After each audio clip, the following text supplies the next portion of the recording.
ओम सहना भवतु सहनौ भुनक्तु सह वीर्यं करवावहे तेजस्विनावधीतमस्तु मा विद्विषावहे।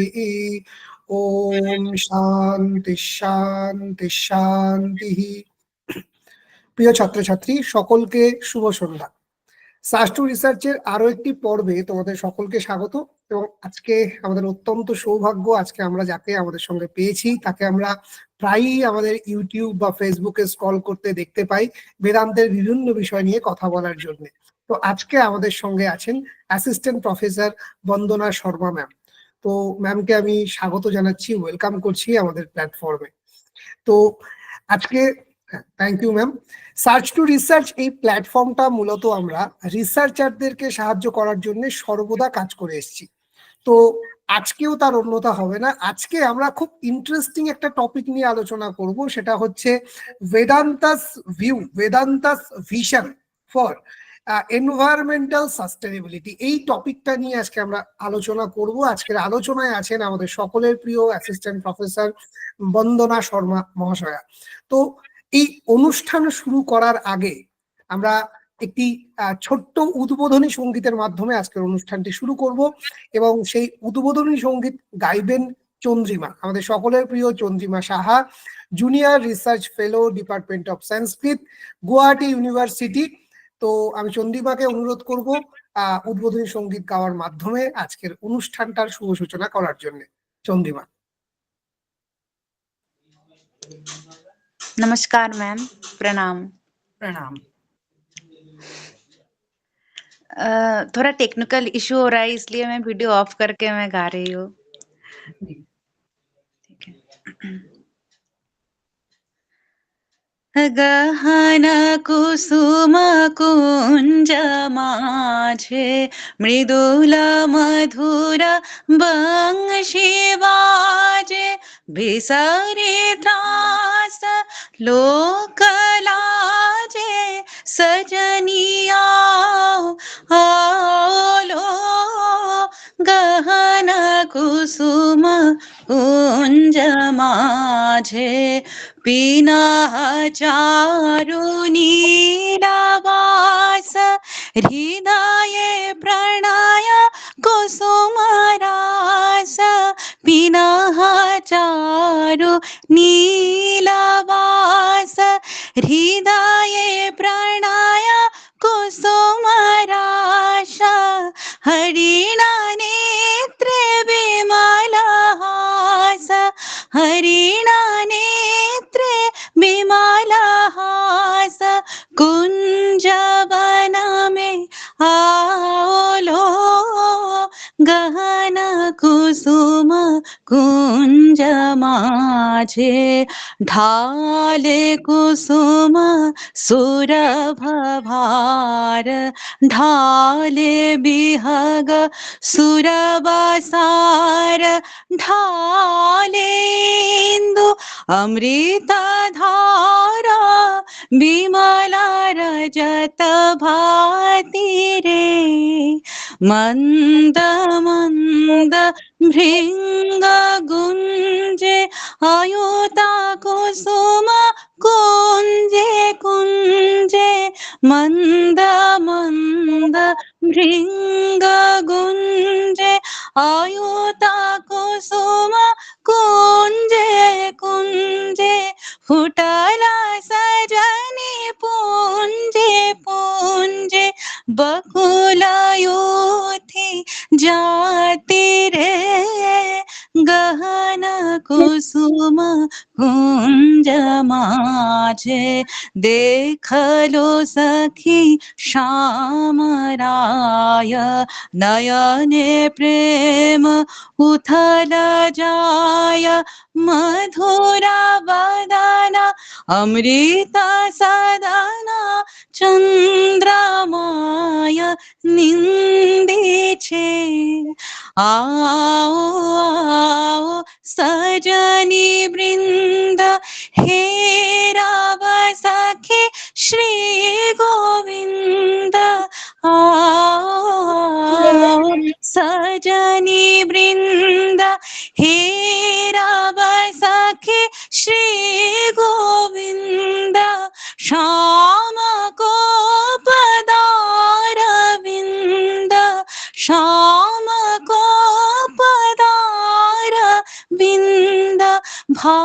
भानु सिंह वंदे छे गहना कुसुम कुंज माछे मृदुला मधुर बंशी बाजे बिसरे त्रास लोक लाजे सजनिया आलो गहना कुसुम कुंज माझे। नमस्कार। चंद्रिमा असाधारण। तुम भालो খুব थैंक ভালো। You so much, thank you so much ma'am. বেশ, পুরো আবহটাই পরিবর্তন হয়ে গেল একটা অসাধারণ গান দিয়ে, অসাধারণ একটা পরিবেশ, একটা খুব সুন্দর এনভায়রনমেন্ট তৈরি হলো আমাদের পড়াশোনার জন্য। তো অসংখ্য ধন্যবাদ চন্দ্রিমাকে। এরপর আমি স্বাগত ভাষণের জন্য ডেকে নেব Joyita কুন্ডুকে। Joyita M A second ইয়ারে পড়ে, ডিপার্টমেন্ট অফ সংস্কৃত, পালি অ্যান্ড প্রাকৃত, বিশ্বভারতী শান্তিনিকেতন। জয়িতা। नमस्ते नमस्कारम। मैम, हमें थोड़ी सी दिक्कत होती है तो हम इंग्लिश में ही करते हैं। जो भाषा आपको जो है उचित लगती है आप उसी में कीजिए, बस सभी लोग जो हैं हमारे वो समझ पाए, ऐसी चेष्टा रहेगी। Okay, ma'am. Joyita Kundu here, offering an warm welcome to our virtual platform, BSSEI Search to Research. It is our honor and privilege to host Dr. Vandana Sharma, a renowned scholar and assistant professor in the Department of Philosophy at Zakir Hussain Delhi College, University of Delhi. We are deeply grateful for her presence among us today as she shares her invaluable insights on the critical topic of Vedanta philosophy and environmental sustainability. As a researcher at the prestigious Indian Institute of Advanced Study, Shimla, Dr. Sharma's expertise in the field of Indian philosophy is unparalleled. Her distinguished career is marked by numerous achievements, including being a member of the Censor Board of Film Certification and the Akhil Bharatiya Darshan Parishad. Her commitment to academic excellence and her passions for exploring the intersections of philosophy and contemporary issues are truly inspiring. As we gather here today, we acknowledge the significance of Vedanta philosophy in addressing the pressing concerns of environmental sustainability. Dr. Sharma's lecture promises to illuminate the profound connections between the two, offering us a deeper understanding of the subject. Before we begin, I would like to express my heartfelt gratitude to Dr. Sarma for graciously attempting our invitation.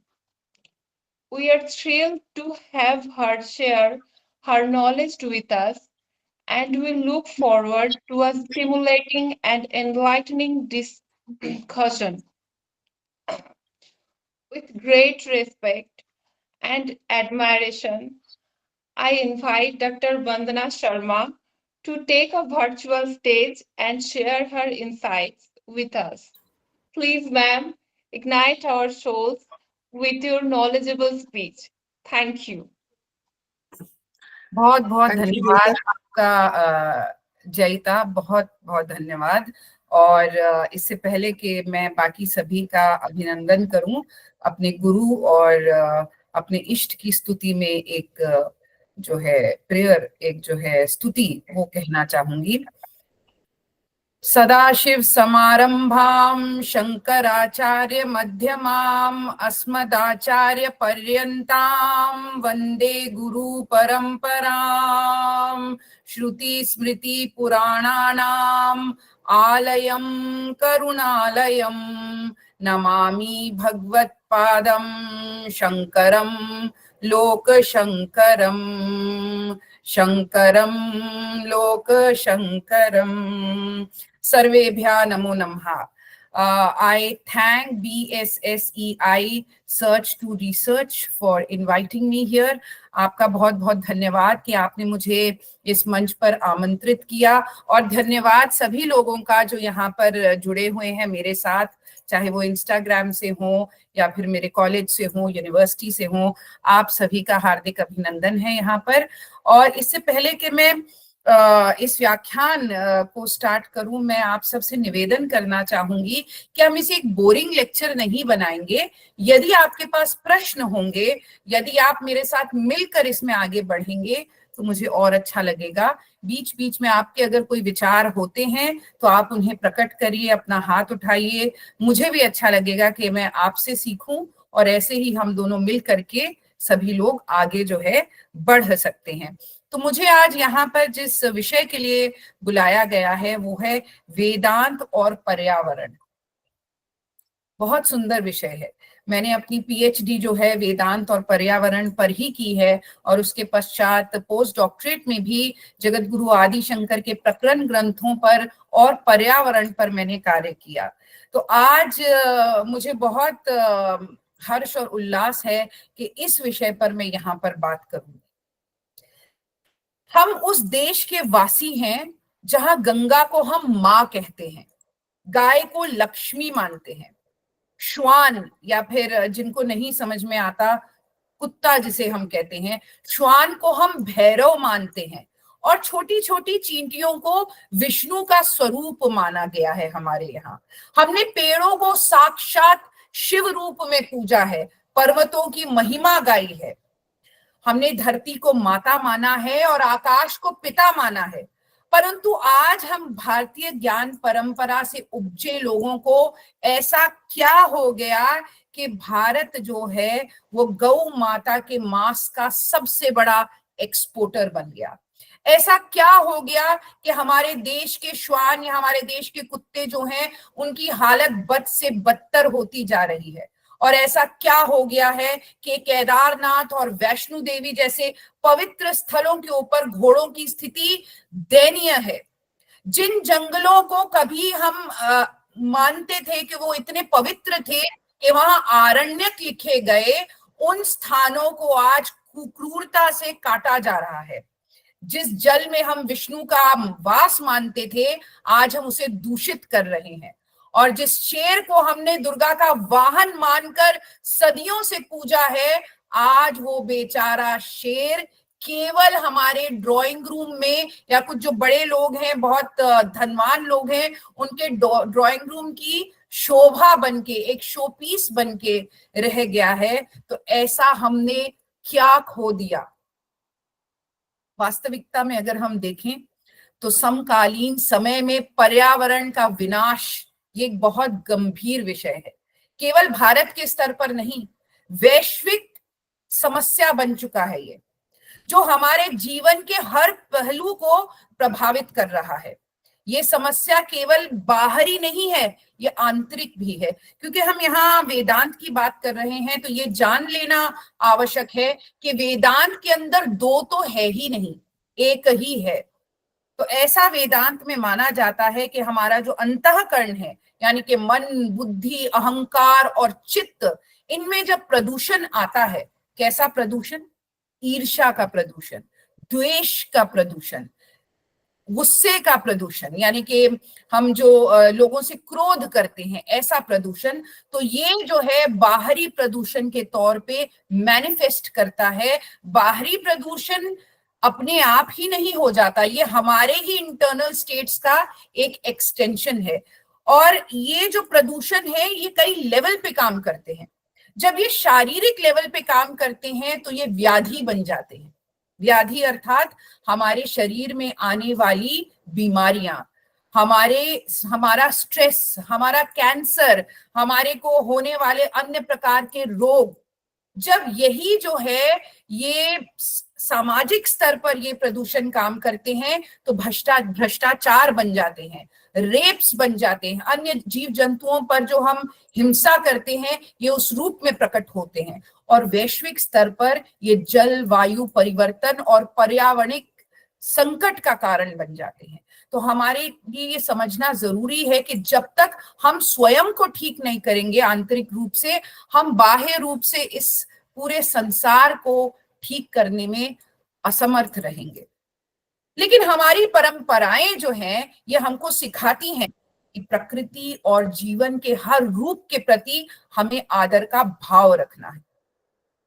परंतु आज जो हमारा आधुनिक समय है, यहाँ पर हम ऐसा देख रहे हैं कि हमने इस प्रकार की करुणा की, मैत्री की, विश्व बंधुता की भावना को कहीं ना कहीं खो दिया है, प्रवाहित कर दिया है और मशीनीकरण कर लिया है। हम उपभोक्तावाद और लालच में इतना लिप्त हो चुके हैं कि हमारी नदियां सूख रही हैं, जंगल कट है, हमारे अन्य पशु पक्षी जो हैं वो विलुप्त हो रहे हैं और धरती जो है उसकी कोख जहरीली होती जा रही है।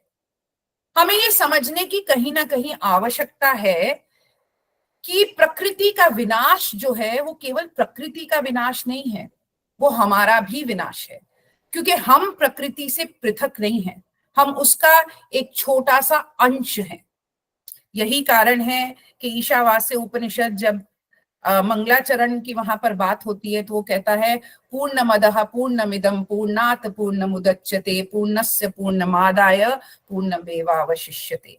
अर्थात वो पूर्ण है और हम उस पूर्ण का ही हिस्सा है। उस पूर्ण में से आप कुछ घटा नहीं सकते और उस पूर्ण में से आप कुछ मिला दें तो भी जो शेष रहेगा वो पूर्ण होगा, उसमें से आप कुछ घटा दें तो भी जो शेष रहेगा वो पूर्ण ही होगा। अर्थात इस पूर्ण को हम खंड खंड करके ना देखें। लेकिन हमें अपनी पारंपरिक शिक्षाओं के मूल्यों का ध्यान रखना होगा, जहां पर प्रकृति को ही ब्रह्म माना गया है, देवतुल्य माना गया है। हमें अपनी भीतर की चेतना को जागृत करना होगा और वापस वेदों की तरफ जाना होगा ताकि हम स्वयं का संरक्षण कर सकें और अपने पूरे संसार का संरक्षण कर सकें। लेकिन अब यहाँ विचार का विषय ये उठता है कि पर्यावरण विनाश जो है वो केवल क्या प्राकृतिक है या फिर उसके साथ साथ हमारे मूल्य और हमारे सिद्धांत भी जो हैं वो नष्ट होते जा रहे हैं। हम उस परंपरा से आते हैं जहां हमने सब कुछ एक है ऐसा जाना, एक भी नहीं, क्योंकि एक जहां होता है वहां 2, 3, 4 होने की संभावना होती है। हमने उस परम सत्य को अद्वैत जाना।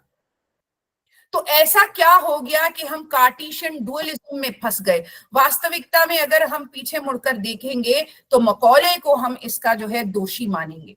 मकौले ने एक ऐसी शिक्षा नीति को लेकर के आए भारत के अंदर जो ये समझती थी कि हर चीज को यदि आपको समझना हो तो आपको उसको खंड खंड करके देखना होगा। यदि आपको किसी पशु को समझना है तो उसको डाइसेक्ट करिए, उसके हर अंग को समझिए। परंतु आपने तो केवल अंगों को समझा, आपने उस पर्टिकुलर जीव को तो नहीं समझा। हमने मशीन की तरह ये मान लिया कि जिस प्रकार से मशीन के एक एक पुर्जे को समझ लिया जाए तो मशीन को समझ लिया जाता है, उसी प्रकार से अगर हम खंड खंड करके जीवों को समझ लें या खंड खंड करके इस संसार को समझ लें तो हम जो है पूर्ण, वो जो कंप्लीट है, वो जो होल है, उसको जान सकते हैं। परंतु वास्तविकता में ये भारतीय संस्कृति कभी नहीं थी।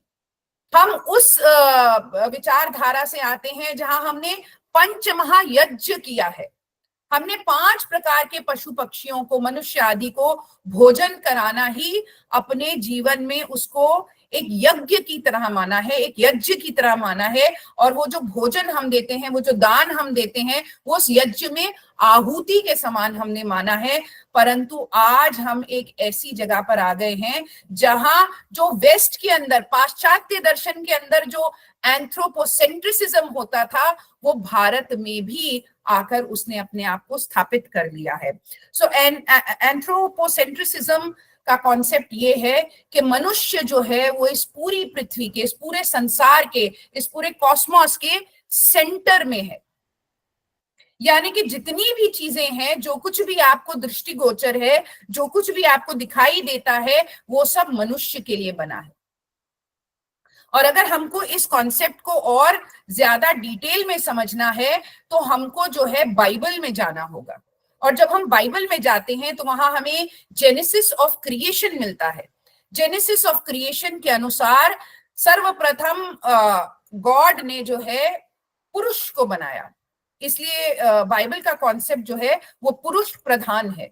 और जब गॉड ने मैन को बनाया, यानी कि पुरुष को बनाया, तो उसको लगा कि अरे ये तो अकेला है, इसके पास तो कुछ करने के लिए है नहीं, तो अब जो है इसकी आखिरी पसली में से स्त्री को बनाया जाए। तो यानी कि स्त्री का भी अस्तित्व जो है वो पुरुष से कम ही है। इसीलिए कुछ जो है ऐसी विचारधाराएं भी हैं जहां पर स्त्री अगर प्रेय करती है उस परम तत्व को, तो पुरुष के पीछे खड़े होके करती है, उसके साथ खड़े होकर नहीं कर सकती। तो आखिरी पसली से स्त्री बनती है और उसके बाद जो है अन्य पशु पक्षी, अन्य जीव जंतु बनाए जाते हैं। और वो केवल इसलिए बनाए जाते हैं ताकि उनसे मनोरंजन हो सके, उनको भोगा जा सके, उनको खाया जा सके। और ये एक विचारधारा जो है हमारे को दिखती है बाइबल के अंदर। और हमारे सामने जब अन्य दार्शनिक आते हैं, जैसे कि डिकार्त हो गया या फिर लोके हो गए, तो ये जब आते हैं तो ये भी उसी विचारधारा से प्रभावित होकर अपना एक दर्शन लेकर के आते हैं, जहां पर उन लोगों का ऐसा मानना है कि पर्यावरण जो है उसका मुख्य रूप ये है कि वो मनुष्य के उपयोग के लिए बना है, वो एक उपकरण की तरह है और उपकरण की तरह ही मनुष्य उसका उपयोग कर सकता है। विज्ञान ने और एक समस्या खड़ी कर दी ला करके कि विज्ञान ने जो है इन चीजों को दो भागों में बांट दिया, थैंक्स टू रेने देकार्त, जिन्होंने कार्टेशियन डुअलिज्म की थ्योरी को इंट्रोड्यूस किया। और उसके चलते दो चीजें बन गई, यानी कि जीव और निर्जीव, लिविंग एंड नॉन लिविंग। तो जो चीजें वेद शास्त्रों के अंदर लिविंग मानी जाती थी हमारी सभ्यता में, जैसे कि सूर्य, जैसे कि हवा, जैसे कि जल, वायु, पानी, आकाश आदि, यानी कि पंच महाभूत, अब जो है जो स्कूल्स में पढ़ाया जाने लगा वो ये पढ़ाया जाने लगा कि ये निर्जीव चीजें हैं। और क्योंकि इन चीजों को निर्जीव कहा गया, अर्थात बाकी अन्य जीव जंतु भी उनमें चेतना नहीं थी। आत्मा तो है, रूह तो है, ऐसा सभी अब्राहमिक रिलीजन्स के अंदर आता है कि सोल है, रूह है, लेकिन चेतना नहीं है। तो चेतना और रूह में क्या अंतर है? चेतना जो है वो रूह का एक लक्षण है कि आप चैतन्य है। सो अब जब हम आगे बढ़ते हैं शंकर को समझने के लिए, तो हमारे सामने एक बहुत बड़ी समस्या आकर के खड़ी होती है। पर्यावरण को खास तौर पे अगर हमें अद्वैत वेदांत की दृष्टि से समझना हो, तो बहुत सारे स्कॉलर्स का ऐसा मानना है कि अद्वैत वेदांत के अंदर नैतिकता नहीं है। परंतु क्या कभी किसी ने ऐसा विचार किया कि अद्वैत वेदांत के अंदर नैतिकता क्यों नहीं? अब जो लोग मुझसे सुन रहे हैं, मैं चाहती हूं कि वो लोग इन्वॉल्व हो और वो लोग मुझे बताएं कि क्यों कुछ स्कॉलर्स ऐसा कहते हैं कि अद्वैत वेदांत के अंदर नैतिकता नहीं है। खास तौर पे जिन्होंने वेदांत पढ़ा है, मैं चाहूंगी कि आप लोग जो हैं इसमें भाग लें।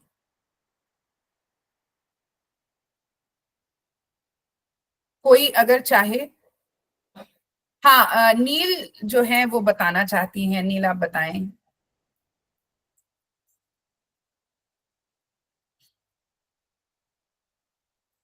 चलिए कोई नहीं, आप लोग यदि भाग नहीं लेना चाहते तो मैं ही बता देती हूँ। वास्तविकता में नैतिकता या एथिक्स, इसकी रिक्वायरमेंट वहां होती है जहां दो होते हैं।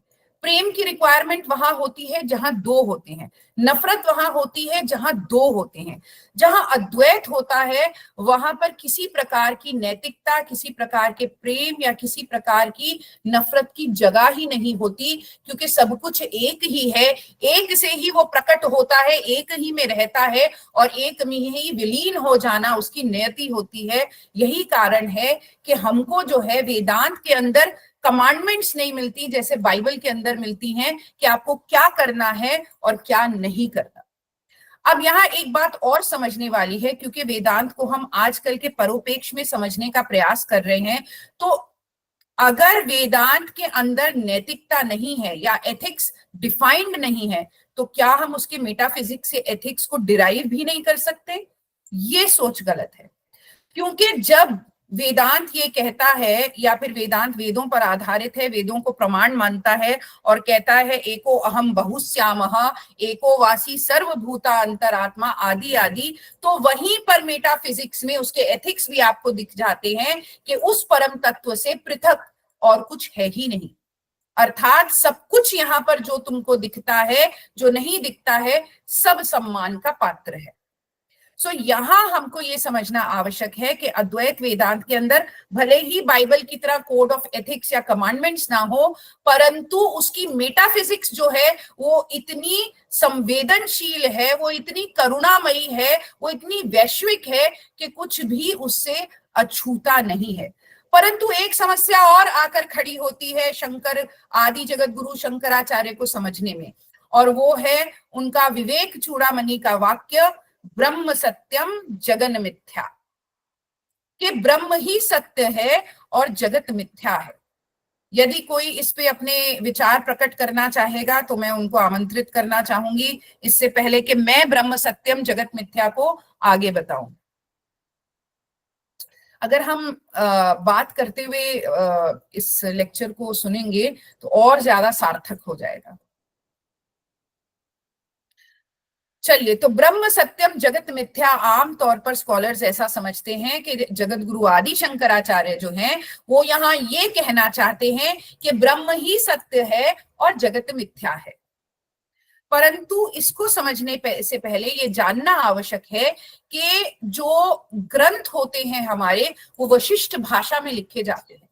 जिस प्रकार से एक प्रेमी अपनी प्रेमिका को कहता है कि तुम्हारी आंखें चांद और सूरज की तरह हैं और तुम्हारा चेहरा जो है वो सूर्य की तरह प्रकाशित हो रहा है या चंद्रमा जैसा दिखता है, परंतु वास्तविकता में उसका लिटरल मीनिंग ये नहीं होता, उसका गहरा मीनिंग ये होता है कि आप इतनी सुंदर हैं कि इन चांद तारों से मैं आपकी तुलना कर रहा हूं। इसीलिए जब शास्त्रों को भी लिखा जाता है तो वहां वशिष्ठ भाषा का प्रयोग किया जाता है। आम भाषा से जब हम उसको समझने का प्रयास करते हैं तो जो निकलता है कंक्लूजन वो त्रुटिपूर्ण होता है। इसीलिए जब ब्रह्म सत्यम जगन मिथ्या शंकराचार्य कहते हैं तो उनका यहाँ पर कहना ये नहीं है कि ब्रह्म ही सत्य है और जगत मिथ्या है। उनका कहना ये है कि ब्रह्म यानी कि अद्वैतवाद ही सत्य है और ये जगत जो द्वैतवाद में आपको दिखाई देता है ये मिथ्या है। तो वो जगत का जो है खंडन नहीं कर रहे हैं, अपितु जगत की द्वैतवाद का खंडन कर रहे हैं। ये हमारे लिए समझना जानना बहुत जरूरी है यदि हम शंकर को समझना चाहते हैं तो। इसके बाद जो है हमने ब्रह्म सत्यम जगन मिथ्या को तो पकड़ लिया कि शंकर ने यहाँ पर बोला है कि ब्रह्म ही सत्य है और जगत मिथ्या है, परंतु उनके जो बाकी वाक्य रहे, जो बाकी उन्होंने कहा, उस पर हमने कभी ध्यान नहीं दिया। जैसे कि तैत्तरीय उपनिषद के अंदर वो कहते हैं एको वशी सर्वभूतांतर आत्मा एकम रूपम बहुधा यह करोति, अर्थात सभी प्राणियों में एक ही आत्मा निवास करती है। अब ये जो है यह द्वैत दृष्टिकोण, नैतिकता और सार्वभौमिकता का समर्थन करता है ये वाक्य, परंतु तैत्तरीय उपनिषद के इस वाक्य को जो अपनी कमेंट्री में या भाष्य में शंकर कहते हैं उस पर कभी किसी ने ध्यान नहीं दिया। अप्रोक्ष अनुभूति के मंत्र 116 के अंदर भी शंकर कहते हैं कि दृष्टि ज्ञानमयम कृत्वा पश्येद ब्रह्म मयम जगतः, अर्थात पूरे ब्रह्मांड को ब्रह्म स्वरूप में देखना ही सर्व कोटि की दृष्टि है। ये दृष्टिकोण समस्त जीवन और ब्रह्मांड के प्रति समान आदर, समान करुणा की प्रेरणा देता है, परंतु इस पर हमने कभी ध्यान नहीं दिया। वास्तविकता में हमारी बुद्धि इसी प्रकार की होती है। जो चीजें हमको ऐसा लगता है कि इनकी आलोचना की जा सकती है, उनको हमारा अंतःकरण पकड़ लेता है, उनको हमारी पांचों इंद्रियां पकड़ लेती हैं, परंतु जहां पर हमें अप्रिशिएट करना होता है वहां हम थोड़ा सा पीछे हट जाते हैं। तो हमें ये याद रखना है कि अद्वैत का दर्शन जो है वो व्यक्ति की बात नहीं करता, वो समष्टि को महत्व देता है। हमें ये याद रखना है कि अद्वैत का दर्शन जो है वो व्यक्ति से समष्टि की यात्रा है, वो अहम से सर्वम की यात्रा है, वो जीव से शिव की यात्रा है, और वो नर से नारायण की यात्रा है।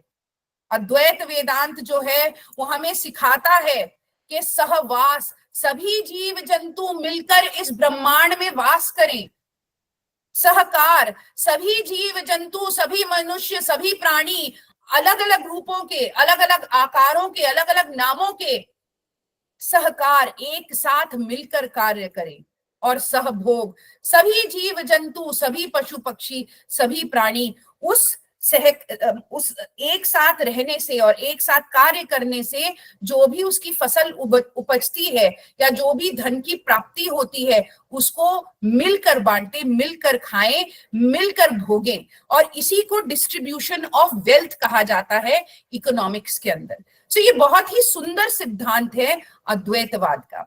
और इतना ही नहीं, शंकर तो शंकर हैं ही, उनके जैसा तो कोई दूसरा है ही नहीं। वो तो मेरे सबसे प्रिय हैं, मेरे गुरु भी हैं और जगत गुरु भी हैं, परंतु कई ऋषियों ने इसके ऊपर जो है प्रकाश डाला है। जैसे कि स्वामी विवेकानंद के जो गुरु थे महर्षि रामकृष्ण परमहंस, वो क्या कहते हैं? वो कहते हैं कि यत्र जीव तत्र शिव, जहां जहां जीवन है, जहां जहां जीव है वहीं तो शिव है।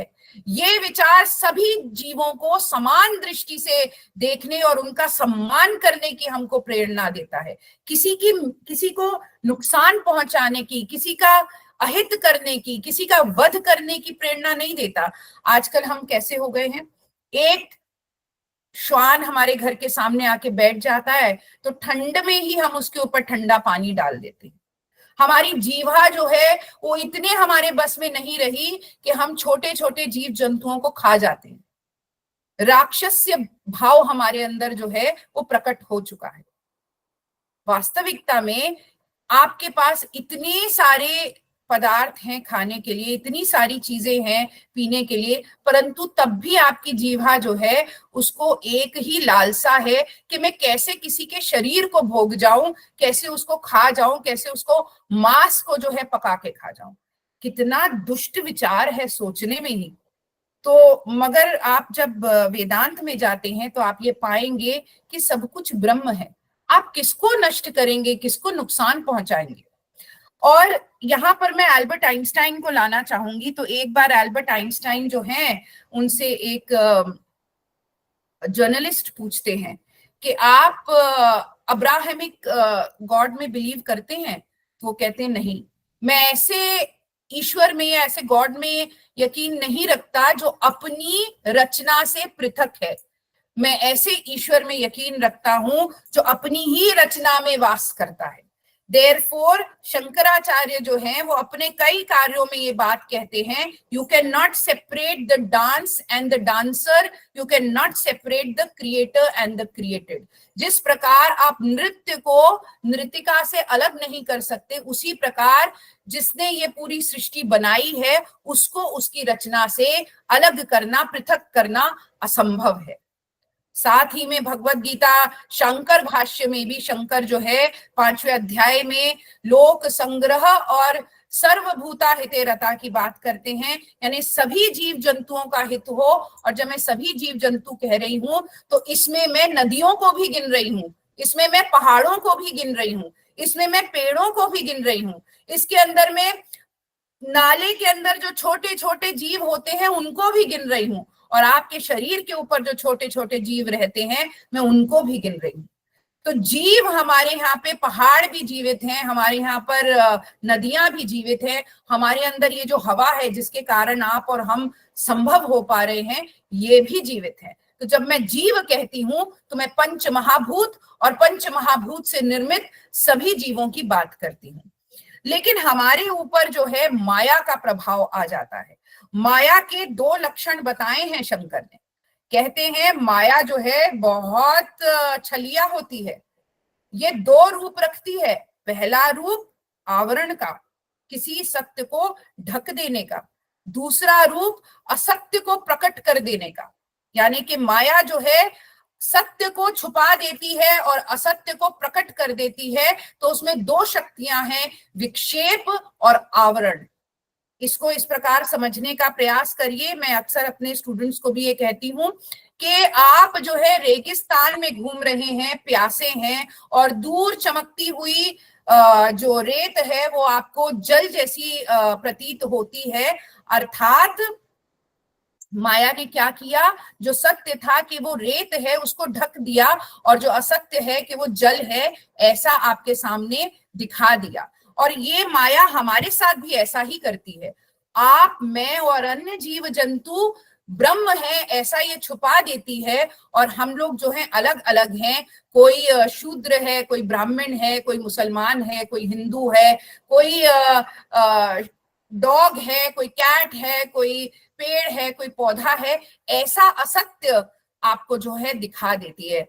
बहुवाद आपको दिखा देती है, द्वैतवाद आपको दिखा देती है, और आप इन्हीं नाम और रूपों में अटक कर रह जाते हैं। सत्य तक आप नहीं पहुंच पाते।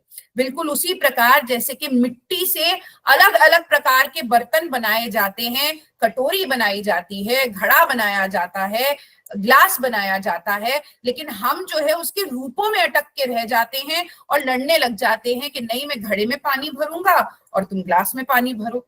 वास्तविकता में ज्ञानी मनुष्य इसको ऐसे देखेगा कि चाहे घड़ा हो या ग्लास हो, उसके नाम रूप में नहीं अटकेगा, क्योंकि वो जानता है कि सब कुछ जो है वो मिट्टी से ही बना है और अंत में मिट्टी में ही विलीन हो जाएगा। ये सब जो आपको दिख रहा है। अब इन चीजों को जानने के लिए शंकर मार्ग क्या देते हैं, लेकिन उससे पहले हम मार्ग में जाएं, इससे पहले हमें ये जान भी लेना जरूरी है जो शंकर ने कार्य किए। जैसे उन्होंने गंगा अष्टकम लिखी, यमुना अष्टकम लिखी, काशी के ऊपर जो है उन्होंने स्तोत्र लिखे, काशी पंचकम, और वो जब चांडाल और श्वान को मिलते हैं तो वो चांडाल को शिव स्वरूप, और जो श्वान उनके साथ होते हैं उनको 4 वेद स्वरूप बताते हैं। वहां वो मनीषा पंचकम लिखते हैं। मनीषा पंचकम में वो ये कहते हैं कि छोटी से छोटी चींटी से लेके अनंत कोटि आकाश गंगाएं जो हैं ये ब्रह्म ही हैं, इनमें कोई भेद नहीं है।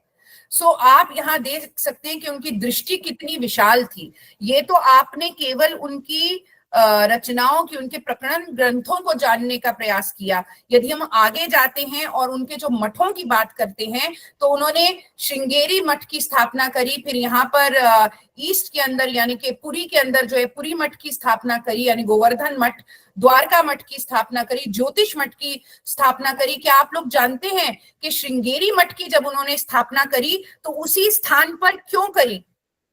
क्योंकि एक बार वो लौट कर, मतलब अपना पूरा भ्रमण करके भारत का, श्रृंगेरी के उस स्थान पर आते हैं और वहां वो देखते हैं एक बहुत मनमोहक दृश्य। और वो दृश्य ये था कि एक मेंढकनी जो थी वो अपने बच्चों को जन्म दे रही थी और एक सर्प ने अपने फन को पूरा फैलाकर उसको ढक रखा था ताकि उस पर धूप ना लगे। ऐसे वो जो एक क्षण था उसको जगत गुरु आदि शंकराचार्य ने कैप्चर कर लिया। आज भी वो क्षण आपको वहां दिखेगा। वो मूर्तिमान है, उसकी एक मूर्ति बना दी गई है और वहां पर शंकराचार्य ने ये जाना कि ये अद्वैत है कि 2 जीव जिनकी बिल्कुल अलग अलग प्रकृति है। सर्प जो है वो मेंढक को खा जाता है, परंतु फिर भी दोनों कोएग्जिस्ट कर रहे हैं, एक दूसरे का सहारा बन रहे हैं। और इसीलिए उन्होंने कहा ये दिखाता है कि आत्मवाद एक आत्मवाद है और यहीं पर श्रृंगेरी मठ की स्थापना होगी। बाद में आपको ये भी जानकर आश्चर्य होगा कि उन्होंने पर्यावरण के लिए क्या क्या कार्य किया। जब उन्होंने श्रृंगेरी मठ की स्थापना वहां पर की तो उसी के पास में नरसिम्हा वन भी था और श्रृंगेरी मठ की स्थापना करने का एक खास उद्देश्य ये था कि नरसिम्हा वन जो है उसका संरक्षण हो सके, नरसिम्हा पर्वत जो है उसका संरक्षण हो सके। ज्योतिर्मठ जो है, जो हिमालय में है, वहां पर जो है ज्योतिर्मठ की स्थापना करने का उद्देश्य ये था कि अलकनंदा और मंदाकिनी जैसी नदियां वहां से निकलती हैं, उनका संरक्षण हो सके। वहां के जो शंकराचार्य हैं वो वहां रहने वाले अन्य जीव जंतुओं का संरक्षण कर सके, वो भ्रमण कर करके लोगों में एक आत्मवाद का संदेश दे सके। वहीं पे बद्रीनाथ भी है। बद्रीनाथ का नाम ही जो बद्रीनाथ है वो बेरीज से आता है, इंडियन बेरीज। सो उस समय की ऐसी नीति होती थी कि जब भी कोई बद्रीनाथ या जोशीमठ जाता था या केदारनाथ जाता था तो वहां बद्री वन हुआ करते थे, और पंडित जो है प्रसाद में आपको बद्री का फल देता था ताकि आप बाहर जाके वनों में लगा सकें। जबरदस्त इकोलॉजी का एग्जाम्पल हमें यहाँ मिलता है रिलीजन और साइंस का, कि आपको प्रसाद में बेर मिल रहे हैं, मतलब आपको बीज मिल रहे हैं, उनको आप बाहर जाकर लगाएंगे तो वो जो वन है वो हृष्ट पुष्ट रहेगा, यानी कि वो फला फूला रहेगा। लेकिन समय के साथ साथ हमने कर्म कांड तो जारी रखे, पूजा आदि जारी रखी, लेकिन पर्यावरण को हम भूल गए, और आज बदरी वन वहां नहीं है, बाकी सब कुछ है। इसी प्रकार से जब हम द्वारका में जाते हैं तो वहां पर भी हमारे को जो है समुद्र मिलता है। समुद्र के आसपास के जीव जंतुओं की संरक्षण करना ये वहां के मठ की रिस्पॉन्सिबिलिटी थी। हम पुरी मठ में जाते हैं तो वहां महानदी मिलती है। महानदी के आसपास जितने जीव जंतु हैं, जितने मनुष्य हैं, उनका संरक्षण करना वहां के शंकराचार्य जो थे उनका फर्ज बनता था। लेकिन जो शंकराचार्य हैं वो कहीं ना कहीं चूक गए अपना कर्तव्य निभाने से। इसी प्रकार से जगत गुरु आदि शंकराचार्य ने 10 नामी संप्रदायों की स्थापना करी, जिसमें से आपको पुरी मिल जाएंगे, आपको भारती मिल जाएंगे, आपको तीर्थ मिल जाएंगे, आपको वन मिल जाएंगे, आरण्यक मिल जाएंगे। ये सब वो लोग थे जिनको अलग अलग कार्य दिए गए थे। जैसे कि वन और आरण्य वाले जो हैं, मैं एक एग्जाम्पल दे देती हूँ, सब 10 को समझाना तो संभव नहीं होगा क्योंकि समय का भी अभाव है हम सभी के पास। लेकिन यदि हम वन और आरण्य को समझना चाहें तो ये 2 सन्यासी संप्रदाय हैं। यानी कि आपने कुछ ऐसे सन्यासी देखे होंगे जो अपने नाम के आगे वन या आरण्य लगाते हैं, जैसे राम आरण्य या रामगिरी। तो आरण्य और वन ये 2 प्रकार के सन्यासी समुदाय थे। अब वन और आरण्य ही नाम क्यों शंकराचार्य ने चुने? वन और आरण्य, वन जो होता है वो outer part of a forest होता है, और आरण्य जो होता है वो deeper part of the forest होता है। यानी वो ज्यादा घना होता है, ज्यादा काला होता है, और वहां जो है लोकस्त जैसे या मच्छर या मोटी चींटियां ऐसे वनवासी वहां पर वास करते हैं। और outer part of the forest के अंदर जो है वहां पर जो है बाकी जीव जंतु जैसे कि नीलगाय हो गई या हिरण हो गया, ये लोग वास करते हैं। और वन का जो बॉर्डर होता है यानी कि आउटर पार्ट, वहां पर विलेज होता है। तो वन के ऊपर आरण्य निर्भर है और आरण्य के ऊपर वन निर्भर है। अगर deeper part of the forest नहीं होगा तो outer part of the forest नहीं होगा, outer part of the forest नहीं होगा तो deeper part of the forest नहीं होगा। सैडली हम लोगों ने क्या किया, हमने वनों को काट दिया। और वनों को काटने से हुआ क्या कि आपके ऊपर अभी कुछ समय पहले लोकस्ट का अटैक हुआ था। आपने देखा था पूरी दीवारों के ऊपर लोकस्ट जो हैं वो चिपके हुए थे। पाकिस्तान में भी उन्होंने अटैक किया था, भारत में भी उन्होंने अटैक किया था। मच्छर बहुत ज्यादा हमारे यहाँ पर बढ़ गए हैं। अक्सर ऐसे केस होते हैं कि शेर जो है वो गांव में आ गया या शेर जो है शहर में आ गया, भालू शहर में आ गया। गलती किसकी है? क्या शेर की गलती है? क्या लोकस्ट की गलती है? या फिर भालू की गलती है? वास्तविकता में गलती हमारी है। हमने उनके घरों को काट करके अपने घर बना दिए। अब वो वनवासी कहाँ जाएं? जो वन उनके घर हुआ करते थे, अब वो किधर जाएं? और जब कोई गाय जो है वो सड़क पर फिरती है या कोई डॉग भी अगर सड़क पे हमको दिखता है या कैट दिखती है तो हम उन्हें मारने की बात करते हैं। केरला में हजारों की संख्या में श्वानों को मारा गया है जहर देके। किस लिए? हमने ही तो उनके घर काटे, हम ही तो उनको सड़क पर लेकर आए। अब यहाँ पर भी हम ही वर्चस्व स्थापित करना चाहते हैं। तो क्या हमारे अंदर कोई एग्जिस्टेंस की भावना बिल्कुल नहीं रह गई? ये विचार करने का विषय है। सो यहाँ हमने थोड़ा सा शंकर ने जो है हमारे को जो रीति नीति दी, किस तरह से वो पर्यावरण को लेकर सेंट्रल थी, इस पर भी हमने थोड़ा सा जाना।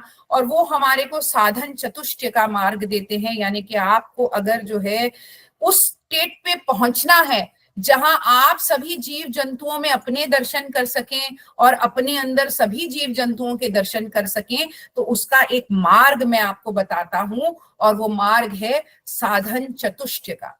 साधन चतुष्टय अर्थात आपको अपने अंदर विवेक लाना होगा। विवेक का अर्थ मतलब क्या परमानेंट है और क्या इम्परमानेंट है।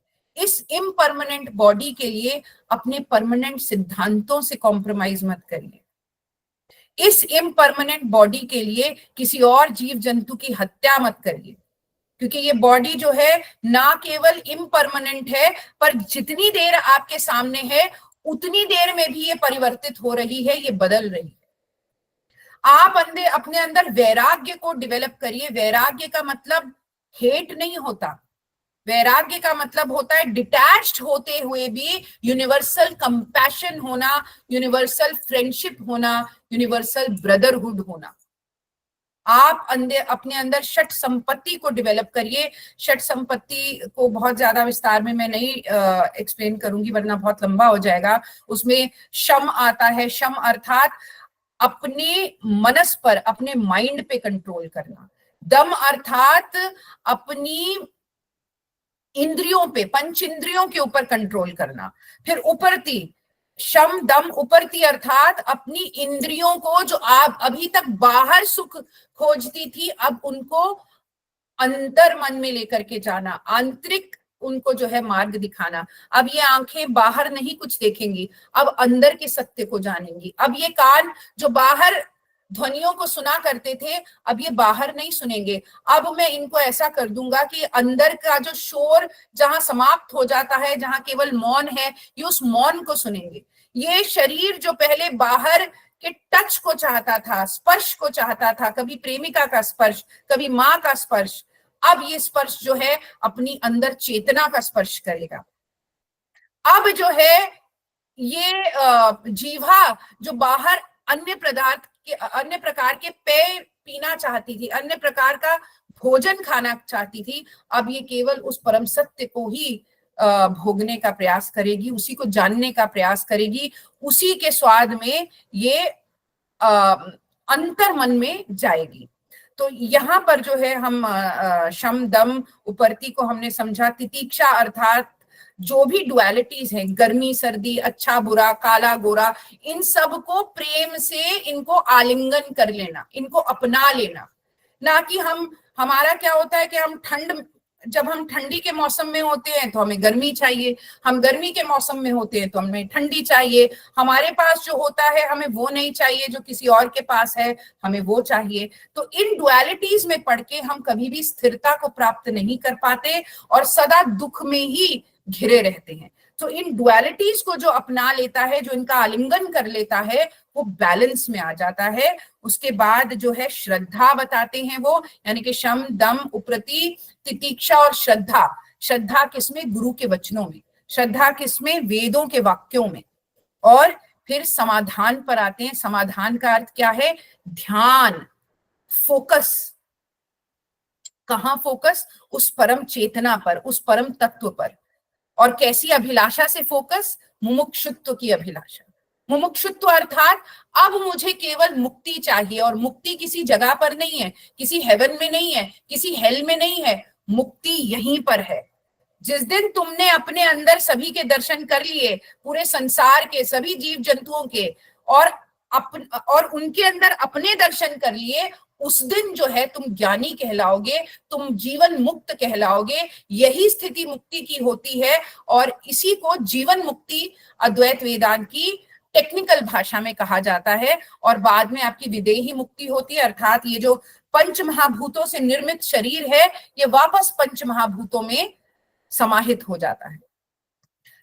ये उन्होंने मार्ग दिया। इसके साथ ही उन्होंने श्रवण मनन निधिध्यासन और निष्ठा पर भी जोर दिया। श्रवण मनन निधिध्यासन निष्ठा किसकी? 4 महावाक्यों की। कौन से 4 महावाक्य? अहम ब्रह्मास्मि, मैं ही ब्रह्म हूं। तत्त्वम असि, मैं ही ब्रह्म नहीं हूं, तुम भी ब्रह्म ही हो।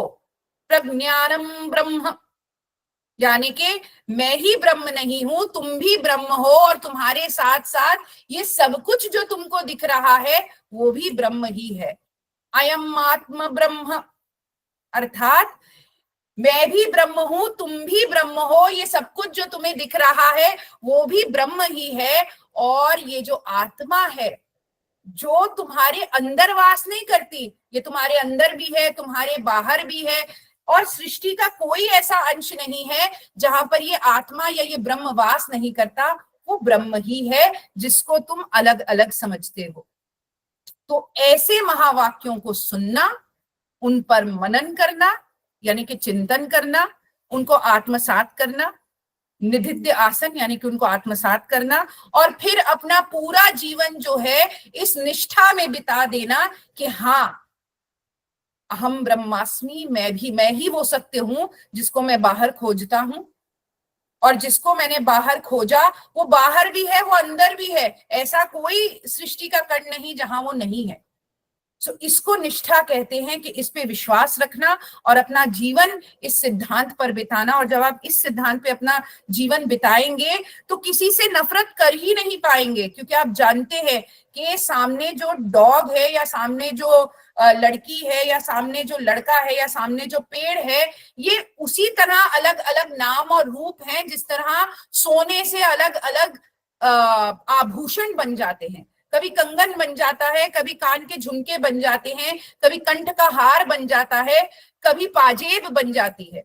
नाम और रूप अलग अलग हो सकते हैं, उनके कार्य अलग अलग हो सकते हैं, परंतु उनमें सोना ही सत्य है। ये सब कुछ जो मुझे दिखता है ये अलग अलग हो सकता है, परंतु इसमें ब्रह्म ही सत्य है। तो ऐसा जब आप समझ लेंगे तो किसी को नष्ट नहीं कर पाएंगे, पर्यावरण का तो क्या, आप किसी का भी अहित सोच नहीं पाएंगे। और इस मार्ग को और सुदृढ़ करने के लिए शंकर कहते हैं प्रवृत्ति धर्म और निवृत्ति धर्म। ऐसा नहीं है कि तुम सन्यास लेकर के बैठ जाओ ऐसा करने के लिए, ना। शंकर कहते हैं कि बाहरी सन्यास की आवश्यकता नहीं है, सन्यास आंतरिक प्रक्रिया है। सन्यास वो प्रक्रिया है जो तुमको समता में आवास करवा देती है, तुम सम हो जाते हो, किसी के प्रति तुम्हारी नफरत नहीं रहती, किसी के प्रति प्रेम नहीं रहता। यही कारण है कि जितने भी साधु संत हैं प्रेम से और नफरत दोनों चीजों से ऊपर उठना चाहते हैं, क्योंकि जहां प्रेम है वहां नफरत होगी, क्योंकि जहां दिन है वहां रात होगा, और जहां काला है वहां गोरा होगा, और जहां पर मीठा है वहां खट्टा होगा। तो जहां प्रेम होगा वहां नफरत आएगी ही आएगी। यही कारण है कि पति पत्नी के बीच में भी डिवोर्स हो जाता है, क्योंकि जहां बहुत प्रेम होता है वहां नफरत के चांसेस भी हो जाते हैं। और नफरत क्या है? नफरत कुछ नहीं है, प्रेम का ही एक विकृत स्वरूप नफरत कहलाती है। जब तुम्हें किसी से नफरत होती है तो तुम उस पर सबसे ज्यादा ध्यान लगाते हो। जिससे प्रेम होता है उसका ध्यान करो ना करो, जिससे नफरत होती है उसका ध्यान जरूर करते हो। इससे यह सिद्ध होता है कि नफरत और कुछ नहीं है, प्रेम का ही एक स्वरूप है, ये भी अद्वैत ही है। तो वहां पर वो कहते हैं कि आंतरिक संन्यास को प्राप्त हो, और आंतरिक संन्यास का मतलब इस संसार में जियो, खूब धन कमाओ, खूब संपत्ति कमाओ, लेकिन विरक्ति भाव से। ऐसा ना हो कि मेरे पास आईफोन नहीं है तो मैं दुखी हो गया, आईफोन चला गया तो मैं दुखी हो गया। आईफोन है तो ठीक है, नहीं है तो भी ठीक है, लेकिन धन अवश्य कमाओ, प्रॉस्पेरिटी को जरूर प्राप्त करो। क्यों? क्योंकि जब तक तुम प्रॉस्पर नहीं करोगे, जब तक तुम्हारे पास धन नहीं होगा, अन्य जीव जंतुओं का तुम भला नहीं कर पाओगे, तुम दान नहीं दे पाओगे, तुम किसी के कष्ट को नहीं हर पाओगे, तुम किसी पीड़ा को नहीं हर पाओगे। कोई कैंसर का पेशेंट है तो उसका इलाज नहीं करवा पाओगे, तुम्हें पेड़ लगवाने हैं तुम नहीं कर पाओगे। इसलिए प्रवृत्ति अर्थात धन को खूब कमाओ, निवृत्ति अर्थात कमाने के बाद जितनी आवश्यकता खुद की है उतना रखो, बाकी जो है दूसरों को दान दे दो, डिस्ट्रीब्यूशन ऑफ वेल्थ कर दो। यहाँ पर वो ये बताते हैं और यही मार्ग देते हुए इसी मार्ग का जो है अनुसरण यदि कोई मनुष्य करता है तो निश्चित रूप से वो जो है प्रकृति प्रेमी हो जाता है। और प्रकृति का अर्थ हमें समझना, पर्यावरण का अर्थ पहले समझना जरूरी है। इन्वायरमेंट जो था, इन्वायरमेंट एक फ्रेंच टर्म है जो एनवायरन से आता है 12वीं शताब्दी में यदि हम देखते हैं, जिसका मतलब होता है मैन सेंट्रिक, और बाकी चीजें मैन के इर्द गिर्द हैं और उसकी भोग के लिए ये बना है। और उसी का जब हमने भारतीय शब्द निकाला तो हमने पर्यावरण निकाला, यानी परिआवरण, जो किसी को पूरी तरह से आवृत कर देता, आवरण कर देता है, उसे ढक देता है। वास्तविकता में अगर वेदों में हम जाते हैं तो हमें पर्यावरण जैसा कोई शब्द नहीं मिलता, वहां प्रकृति मिलता है। और हमें याद रखना है कि प्रकृति जो होती है वो केवल बाहर ही नहीं, हमारे अंदर भी होती है। इसीलिए उस संदर्भ में अगर हम पर्यावरण शब्द को समझें तो पर्यावरण केवल बाहर ही नहीं होता, आंतरिक पर्यावरण भी होता है। यदि आपके अंदर गुस्सा होगा, क्रोध होगा, ईर्ष्या होगी, द्वेष होगा, जो बाहर प्रकट होगा वो भी यही सब होगा। आपकी सड़कें गंदी होंगी, आपके इर्द गिर्द जो है वो केवल हिंसा होगी, आपके आसपास जो है वो केवल पॉल्यूशन होगा, क्योंकि अंदर और बाहर के एनवायरनमेंट में कोई भेद नहीं है। ये केवल हमको प्रतीत होता है कि भेद है। इसको मैं प्रूफ भी कर सकती हूँ। यदि आपके अंदर जो है गुस्सा है तो आप देख लीजिएगा, आपके घर के अंदर जिस रूम में आप बैठे हैं वहां ऐसी ऊर्जा बन जाएगी कि बाहर का व्यक्ति यदि कोई चल के आएगा तो आकर पूछेगा, अरे कुछ हुआ था क्या यहाँ पे, कोई नाराज है क्या, कोई लड़ाई हुई थी क्या? कैसे उस बाहर वाले को पता चला? क्योंकि जो आपके अंदर होता है वही आपके बाहर व्यक्त हो जाता है। बहुत ज्यादा और नहीं कहना चाहूंगी, अन्यथा प्रवचन लग जाएगा ये आप सभी को। तो इसी के साथ जो है मैं अपनी वाणी को विराम देती हूँ और आप सभी से मेरा निवेदन है कि आप भी जो है इसमें शामिल हों, भाग लें। और यदि आपके पास कोई प्रश्न है, जीवन के प्रश्न हो, पर्यावरण से प्रश्न हो, वेदांत से प्रश्न हो, तो आप अवश्य पूछे। आप इसको बंद कर देंगे प्लीज?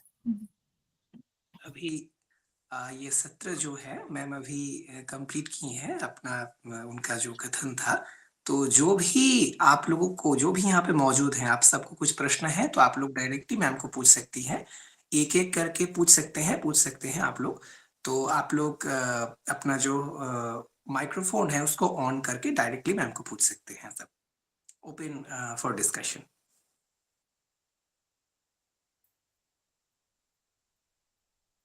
धन्यवाद चंद्रिमा, धन्यवाद। यहाँ पे मैम कुछ प्रश्न पूछे गए हैं,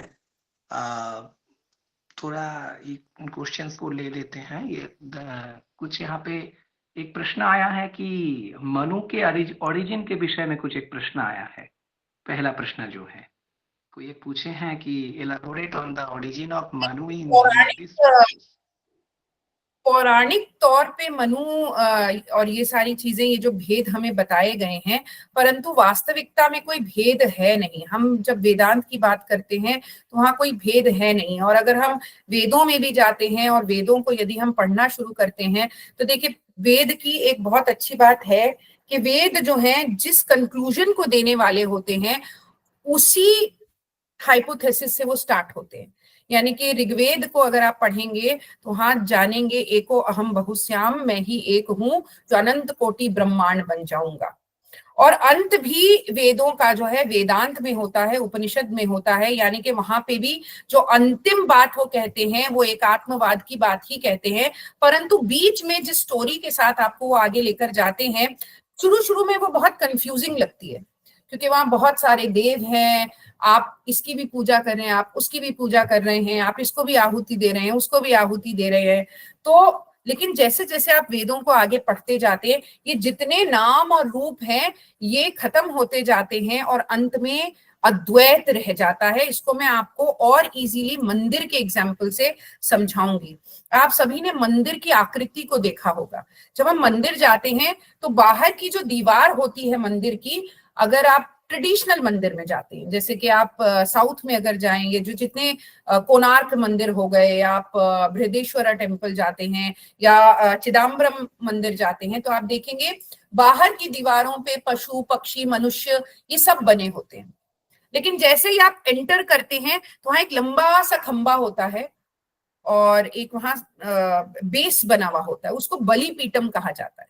और वो बलि पीठम किसी की बलि चढ़ाने के लिए नहीं होता है, वो बलि पीठम वहां माथा लगाकर अंदर जाने के लिए होता है। यानी कि मैं अपनी अहंकार या जिस जिस नाम से, जिस जिस रूप से या जिस जिस गुण से ये संसार मुझे जानता है, इस सब की यहाँ बलि देते हुए मंदिर में एंटर कर रहा हूँ। और जैसे जैसे आप बाहर से अंदर की तरफ जाते हैं गर्भगृह की तरफ, तो गर्भगृह छोटा होता जाता है, डार्क होता जाता है और वहां पर केवल एक सिंगल दिया जल रहा होता है। सो ये पूरा जो स्ट्रक्चर है ये आपको ये बताता है कि आप इस पूरे संसार में जो विविधताएं हैं वहां से होते हुए अपनी आत्मा की तरफ, एक आत्म की तरफ आप बढ़ रहे हैं। सेम जो है मेथोडोलॉजी वेद भी फॉलो करते हैं। Thank you ma'am. और एक प्रश्न है मैम, हाँ यहाँ कोई प्रश्न पूछना चाहते हैं? यस, वेलकम जी, हेलो। हाँ बताएं।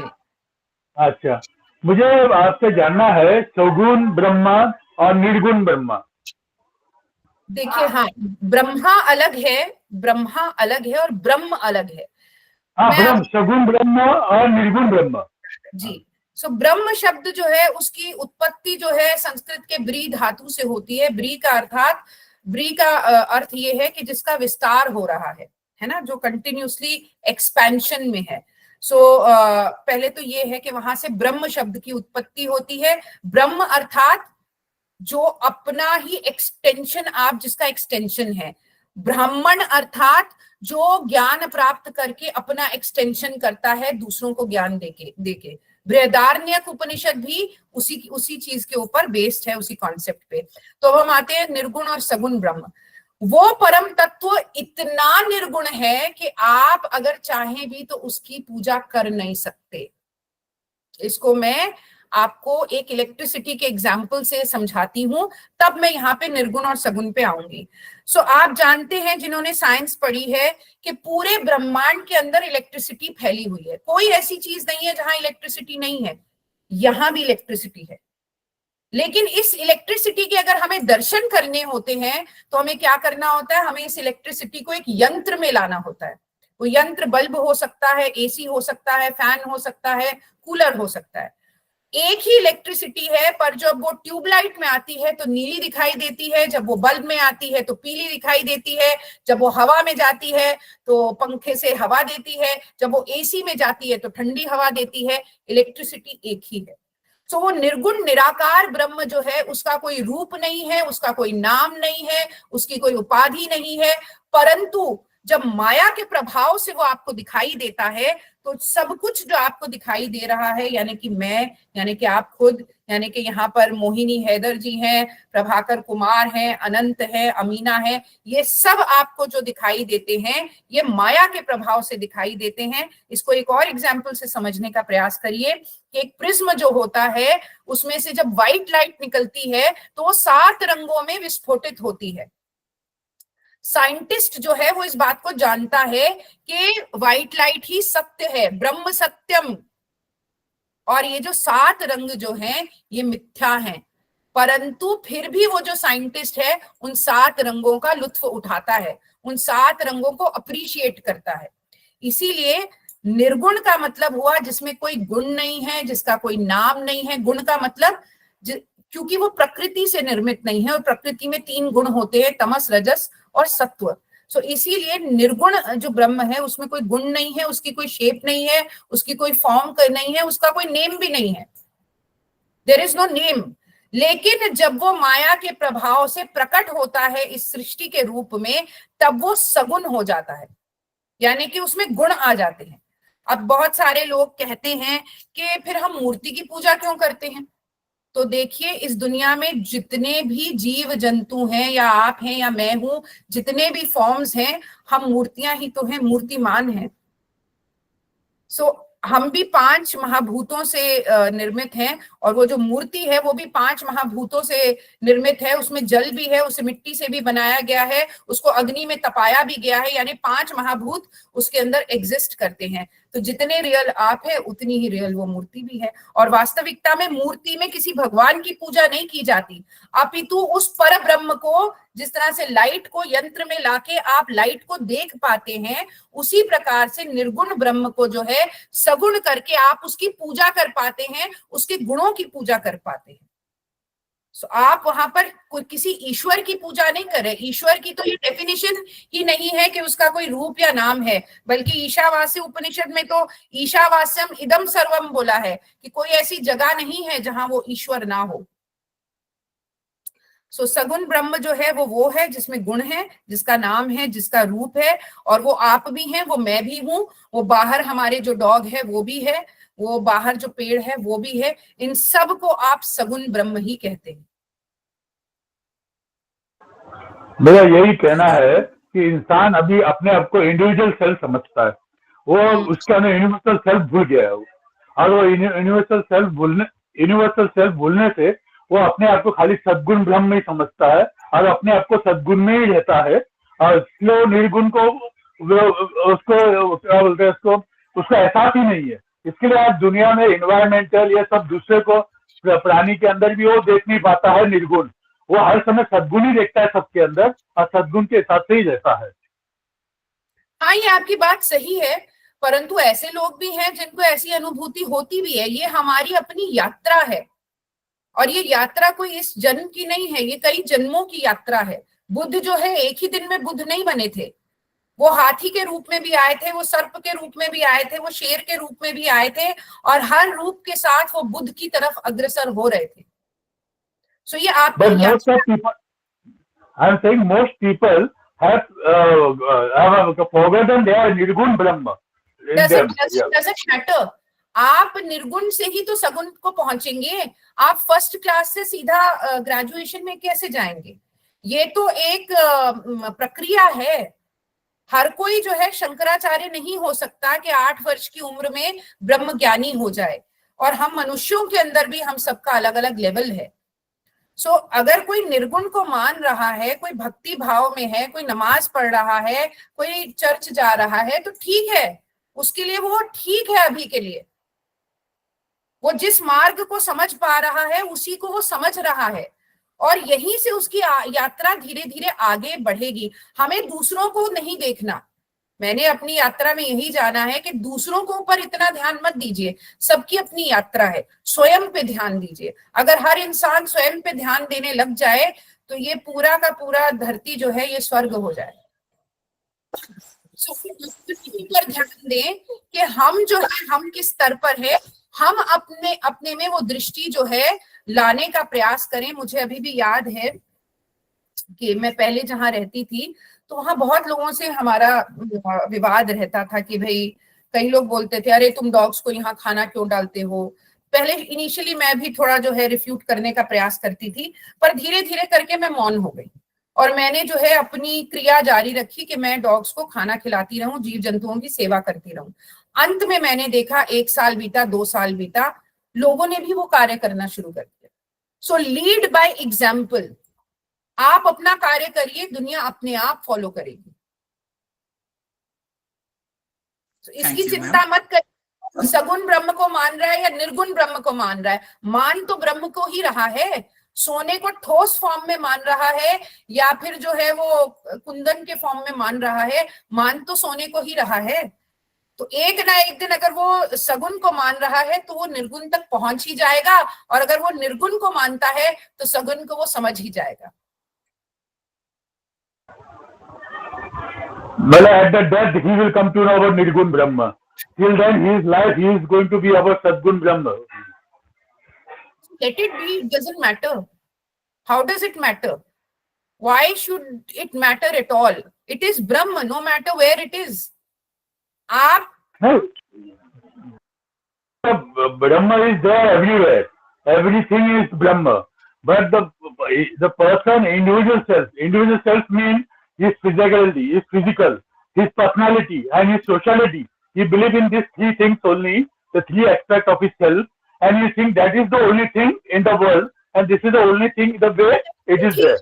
Let him think what is the problem. उसकी वही यात्रा है, वही उसकी यात्रा है, उसकी उतनी ही बुद्धि है, वो उतना ही समझ सकता है, लेकिन वो सदा ऐसा रहने वाला नहीं है। एक दिन उसकी बुद्धि भी बढ़ेगी, हर चीज इवॉल्व होती है। सो आप इतना चिंतित मत होइए कि आपके इर्द गिर्द लोग क्या कर रहे हैं, आप अपने पे कंसंट्रेट करिए केवल। जब मैं तो अपनी कंट्री से बात नहीं कर, मैं जब बात ये कर रहा हूँ कि बेसिकली जो आज जो इन्वायरमेंट के जो प्रॉब्लम्स है, जो इन्वायरमेंट के जो आज वैल्यू नहीं करते लोग, बहुत करते भी बहुत लोग हैं, बहुत लोग नहीं भी करते हैं, वो अपने सब ये चीज पे सद्गुण के ऊपर ही ज्यादा रहते हैं। अगर उन्होंने सबके अंदर निर्गुण ब्रह्म देख लिया अपने अंदर के साथ दूसरे के अंदर, तो इन्वायरमेंटल और दूसरे लाइफ को, जैसे स्ट्रे डॉग की आप बात की है, स्ट्रे डॉग वो लोग सोचते हैं ये डॉग हमारी सोसाइटी में होना ही नहीं चाहिए, this is to be out of the society. हाँ, तो ये दूसरा लगा है। जैसा मैंने पहले बताया कि ये भारतीय कल्चर नहीं था, ये वेस्ट से आई है ये संस्कृति कि हम अलग हैं और बाकी जीव जंतु अलग हैं। भारत के अंदर ऐसा नहीं होता था। भारत में पंच महायज्ञ होते थे, यानी कि डेली बेसिस के ऊपर पहली रोटी जो है वो गौ माता की बनती थी, अंतिम रोटी श्वान की बनती थी, कौवे को भी खाना दिया जाता था, चींटी को भी खाना मिलता था, और जो संत होता था उसे भी खाना मिलता था। डिस्ट्रीब्यूशन ऑफ वेल्थ होता था। लेकिन अब जो है हम वेस्टर्न एजुकेशन से इतने प्रभावित हो चुके हैं कि अब जो है मैं अलग हूं और वो अलग है, ऐसा हम विचार करते हैं। आप बाकी जीव जंतुओं को तो छोड़ दीजिए, अपने घर के अंदर भी अपने माता पिता को एक समय के बाद रखने के लिए हम रेडी नहीं होते। सो ये इसमें निर्गुण और सगुण ब्रह्म की बात ही नहीं है, क्योंकि आम इंसान वहां तक पहुंच ही नहीं पा रहा है, उतनी नॉलेज उसको हो ही नहीं पा रही है। वो जो वेस्टर्न कॉन्वेंट एजुकेशन है उसने उसको इस कदर जो है डुअलिटी में डाल दिया है, रेने देकार के कार्टेशियन डुअलिज्म के अंदर, कि वो यहाँ सगुण और निर्गुण तक तो वो पहुंच ही नहीं पा रहा। आप कोई बच्चा जो convent of Jesus and Mary's या सेंट कोलंबस में पढ़ा है, उसको सामने आप सगुण और निर्गुण बोलेंगे, वो अर्थ ही नहीं समझ पाएगा कि आप क्या कह रहे हैं। So therefore it is not a problem of understanding sagun or nirgun. No, it is a problem of following the Western culture which has created doom in our society. The Western culture is about individuality. हमें और भी लोगों को जो है प्रश्न पूछने का अवसर देना चाहिए। Thank you, ma'am. Extremely sorry for this.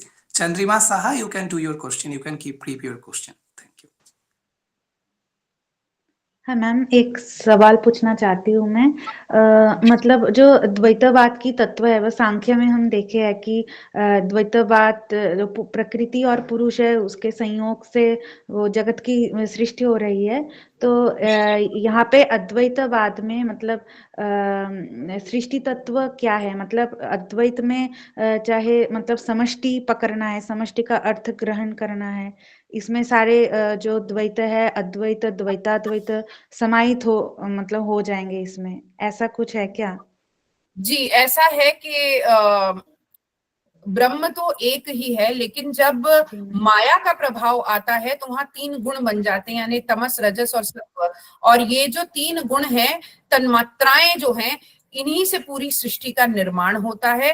परंतु वास्तविकता में क्योंकि ये माया के प्रभाव से आती हैं, इसलिए इनको हम पूरा सत्य नहीं मान सकते। और अगर हम पूरा नेचर ऑफ द कॉस्मोस भी अगर देखते हैं, तो जितनी चीजें आपको दिख रही हैं, चाहे मैं हूं, चाहे आप हैं, चाहे कोई टेलीफोन है, जो कुछ भी आपको देश काल परिस्थिति और समय के अंदर बंधा हुआ दिख रहा है, वो सब कुछ जो है परिवर्तनशील है।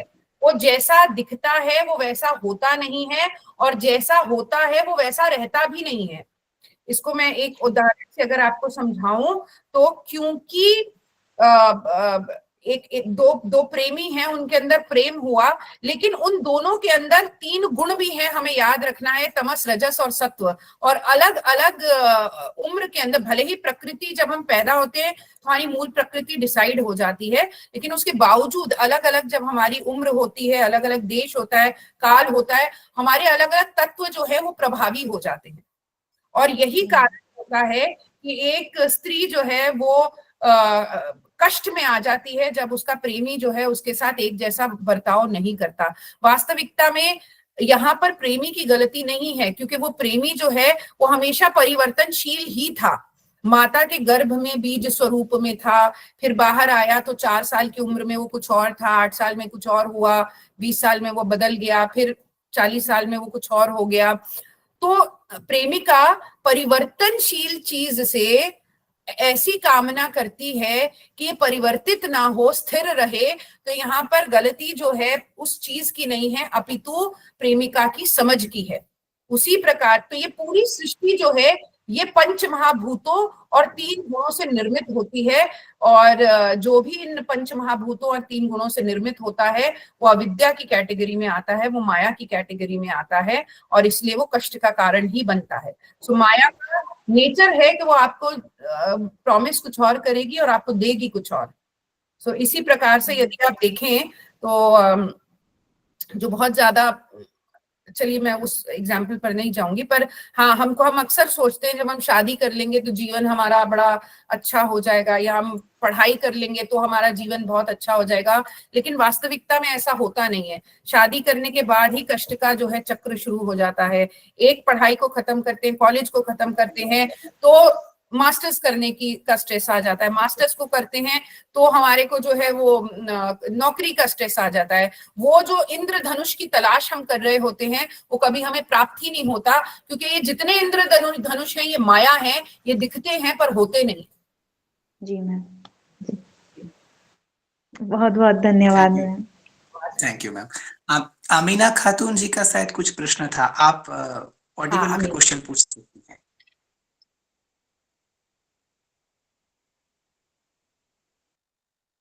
Hello ma'am. नमस्ते अमीना, कैसे हैं?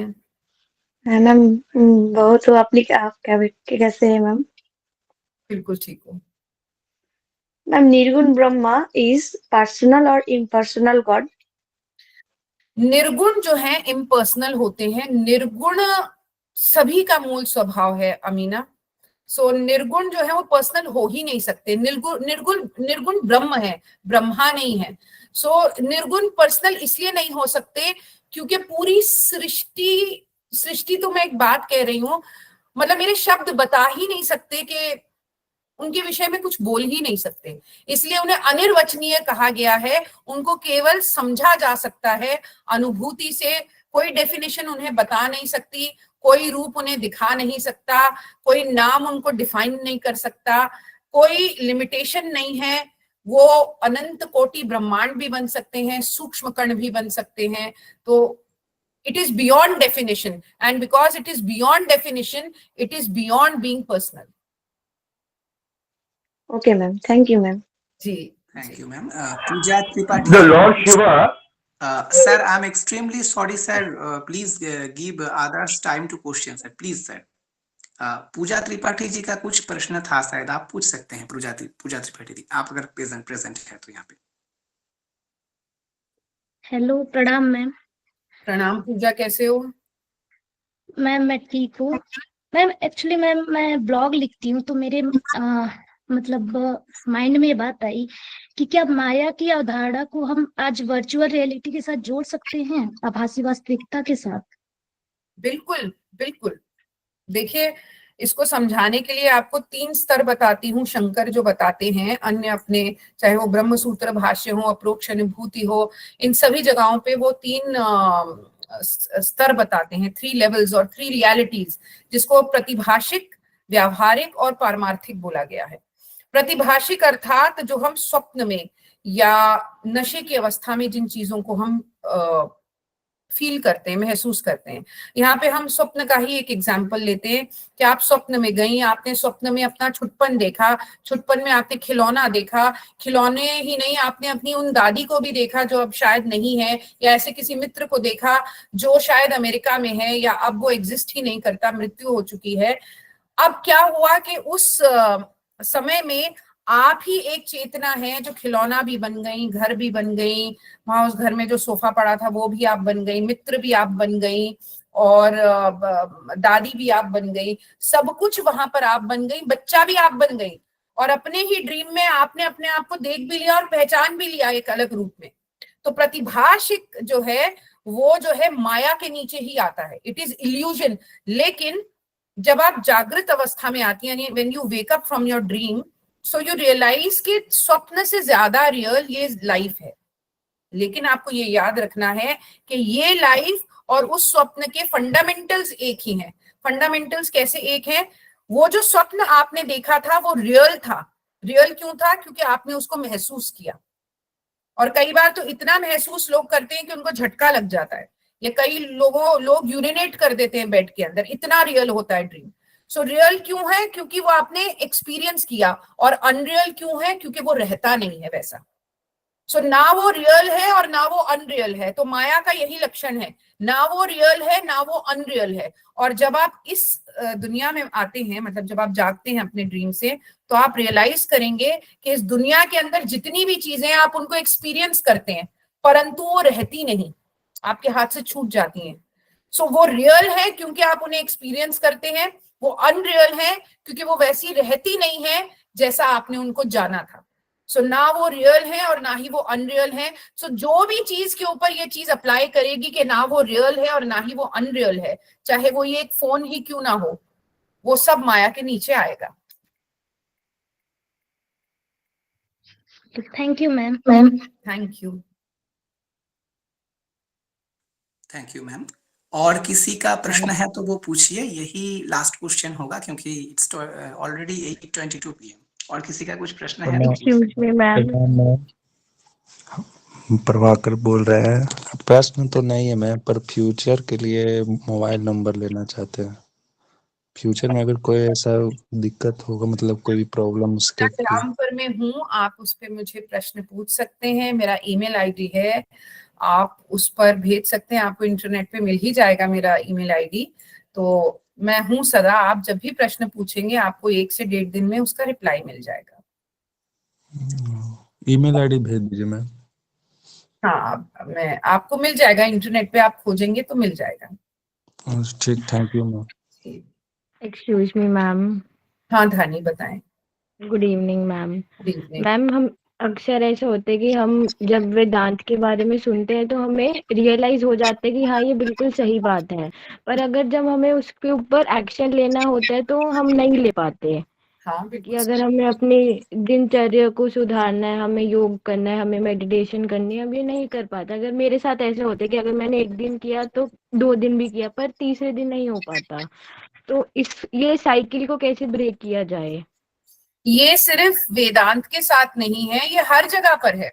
अगर एक एक्टर है उसके लिए भी एक प्रॉब्लम है कि रोज उसको अभ्यास करना है। एक सिंगर है तो उसके लिए भी प्रॉब्लम है। ये एक स्पोर्ट्स पर्सन की भी प्रॉब्लम है। लेकिन आपको कंसिस्टेंसी लानी ही होगी। अगर कंसिस्टेंसी ना होती तो सचिन तेंदुलकर नहीं होते। कंसिस्टेंसी ना होती तो शाहरुख खान ना होते। कंसिस्टेंसी नहीं होती तो मोदी जी नहीं होते। तो यहाँ वेदांत की बात नहीं है, जीवन में हमें कंसिस्टेंसी लानी होगी। कंसिस्टेंसी आएगी तभी आपके ऊपर कोई इफेक्ट दिखेगा। इनफैक्ट आपको अगर बीमार हो जाते हैं तो दवाई खाने में भी कंसिस्टेंसी चाहिए, तभी वो आपको ठीक कर पाती है।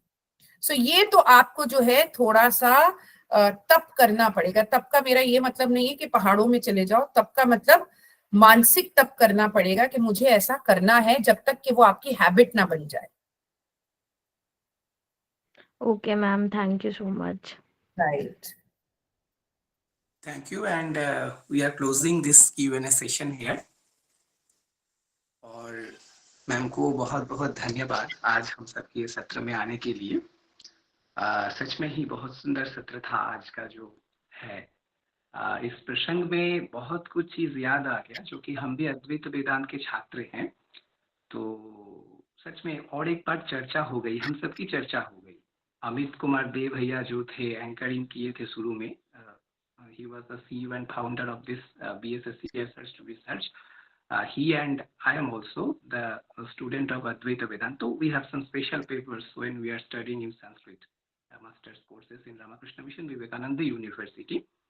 तो जो भी आज मैम चर्चा की है उससे कुछ चीजों के अवलोकन हो गए, सिंहावलोकन हो गए हैं कि थोड़ा सा पीछे मुड़ के देखना।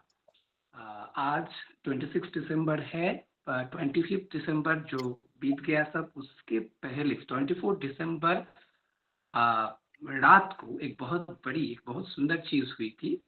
से ऑन 20th सेंचुरी की उस दिन स्वामी जी ने सभी गुरु भ्राता जो थे 11 जो उनके गुरु भ्राता थे, एकादश जो रामकृष्ण देव के साक्षात शिष्य थे विवेकानंद के साथ, वे सब यहाँ हुगली जिले में, पश्चिम बंगाल में एक जिला है हुगली जिला में आठपुर नाम का एक जगह है, तो वहाँ वे सब पहुंचे थे अपने गुरु भ्राता स्वामी प्रेमानंद जी के घर। उनके माँ इन सबको आमंत्रित किए थे, ऐसे ही जैसे मम्मी लोग आमंत्रित करती हैं सभी फ्रेंड को खाना खाने के लिए। तो बाहर वे सब बैठे थे और एक आग जला के, एक जगह पे थोड़ा सा आग जला के बिरजा होम किए, और बिरजा होम करके वहां सभी प्रतिज्ञा लिए थे कि कोई शादी नहीं करेंगे, सभी सन्यासी बनेंगे और कुछ करेंगे समाज के लिए।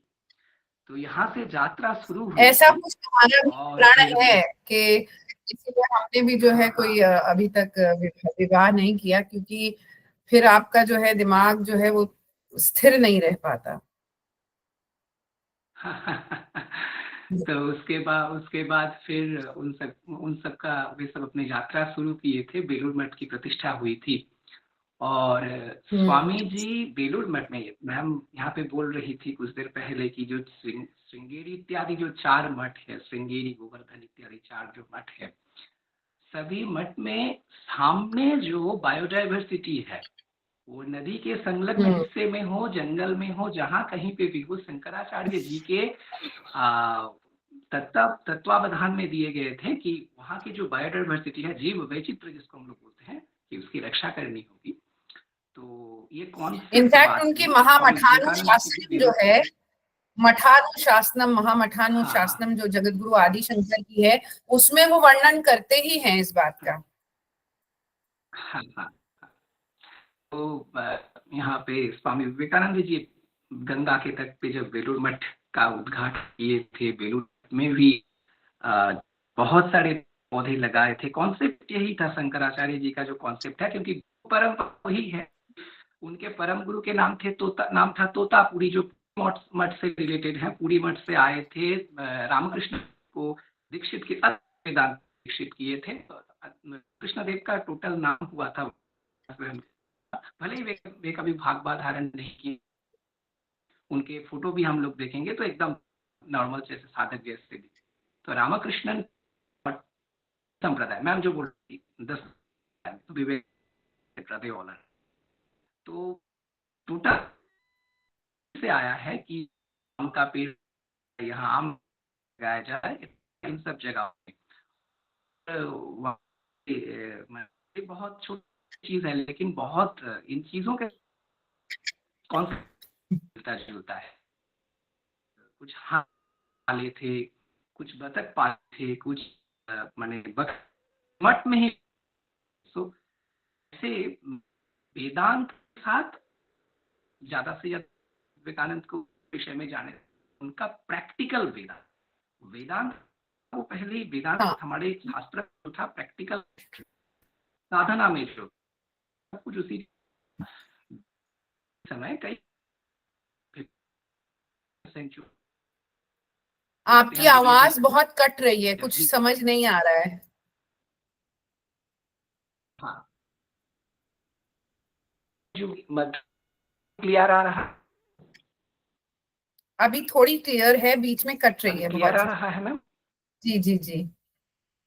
अच्छा। तो हम वही वेदांत और परिवेश के विषय में बात कर रहे थे।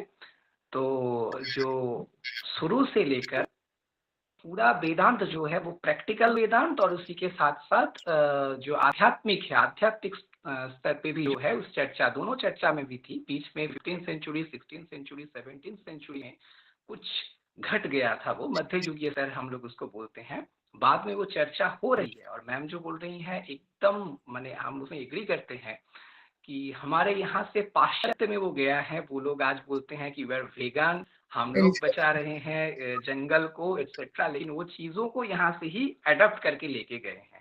हर किसी चीज को यहाँ से अडॉप्ट करके लेके गए हैं।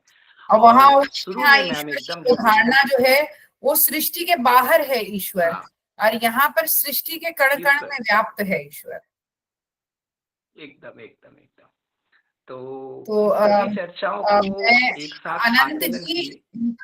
मुझे थोड़ा सा अब निकलना है, तो मैं एक स्तुति बोल दूं गुरु जी के लिए, अब फिर हम निकलते हैं हाँ मैम, आपकी आज्ञा से। हम लोग मैम अंतिम की, हाँ तो जा रहे हैं। मैं तो आज धन्यवाद देना का जो चाहूंगी योग- सभी का, जिन लोगों ने मुझे यहाँ पे बुलाया, और मैं धन्यवाद देना चाहूंगी जितने लोगों ने प्रश्न पूछा। यदि आप प्रश्न ना पूछते तो हम सबका ज्ञान वर्धन नहीं होता। आप लोगों को बहुत बहुत धन्यवाद, आपने इतने पेशेंस के साथ मुझे सुना। और धन्यवाद करना चाहूंगी उस परम तत्व महादेव का, और मेरे गुरु जगत गुरु आदि शंकराचार्य का। विदिताखिल शास्त्र सुधा जलधि महितोपनिषद कथितार्थ निधे, हृदये कलये विमलम चरणम भव शंकर देशिक में शरणम। धन्यवाद धन्यवाद मैम, हम सबके साथ जुड़ने के लिए धन्यवाद आनंद, बहुत समग्र सुंदर परिवार नाम है आपका, नाम भी बहुत सुंदर हो, आप भी बहुत सुंदर हो। थैंक यू सभी को शुभ रात्रि मैम, नमस्कार, नमस्ते सभी को नमस्ते। शुभ रात्रि, थैंक यू।